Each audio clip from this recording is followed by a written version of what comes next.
Dear friends, I am happy that the Mental Health Foundation of India, in association with AIMS New Delhi, is organizing this Access Summit with focus on mental health access to all.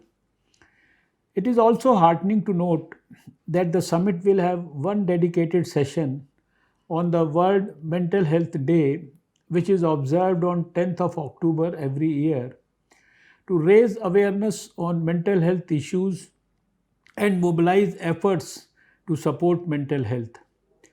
I am also glad to note that the summit has been planned in a way to cover all key themes affecting different strata of the society. Mental health issues are acquiring a serious magnitude globally as well as in our country. As per the National Mental Health Survey of India, conducted by NIMHANS in 2015-16, 10.6% of the individuals above 18 years of age suffer from some kind of mental morbidity. This prevalence is higher in urban areas than in rural areas and much higher among males than females. Translated to absolute numbers, nearly 150 million Indians are in need of active intervention for their mental health related issues. While the government has taken steps to address this issue, huge treatment gaps exist as far as mental disorders are concerned. As per Nimhan's survey, this gap is more than 60%. This can be explained by the fact that either those with mental health problems did not seek care or were not able to access appropriate care. Variety of factors including lack of awareness, stigma attached to mental health disorders, and affordability of care critically influence wide treatment gaps.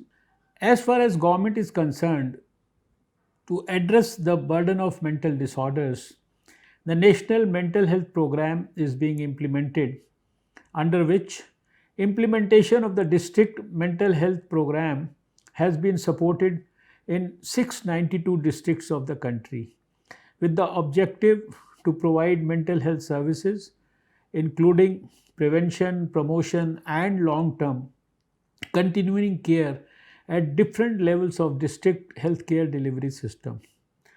The program also seeks to augment institutional capacity in terms of infrastructure, equipment, and human resource for mental health care, workplace stress management, life skills training, and counseling in schools and colleges. Community awareness is an important component of the program. With a view to augment the availability of qualified manpower in the field of mental health, the government, under National Mental Health Program, is implementing manpower development schemes for establishment of centers of excellence and strengthening and establishment of postgraduate departments in mental health specialties. Till date, support has been provided for establishment of 25 centers of excellence and strengthening and establishment of 47 postgraduate departments in mental health specialties in the country.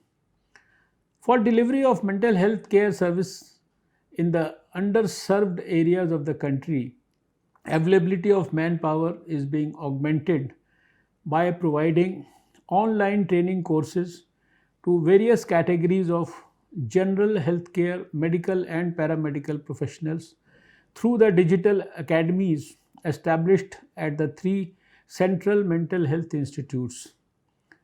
We also very proactively took steps to address the psychosocial concerns arising during the COVID 19 pandemic.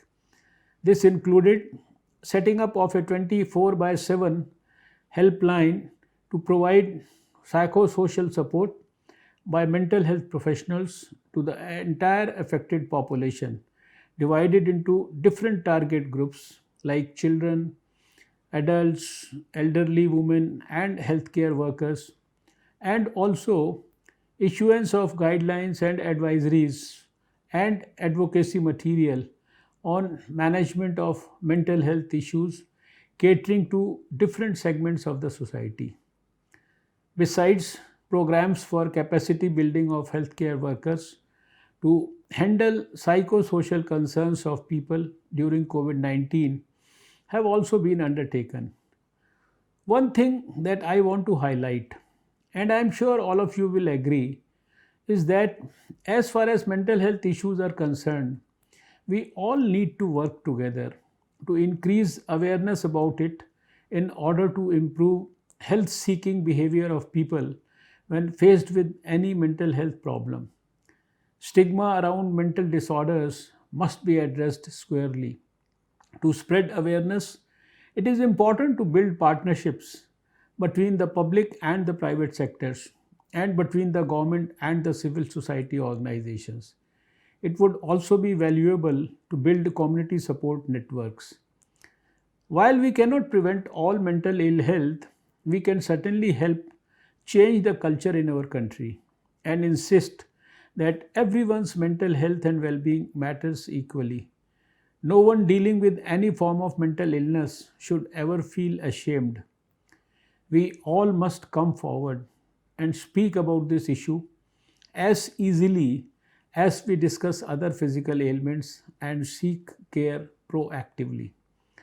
Before I conclude, I compliment the efforts of Mental Health Foundation and AIMS New Delhi for organizing this summit to discuss a very important issue of access to mental health and look forward to its outcomes. Thank you. Jai Hind.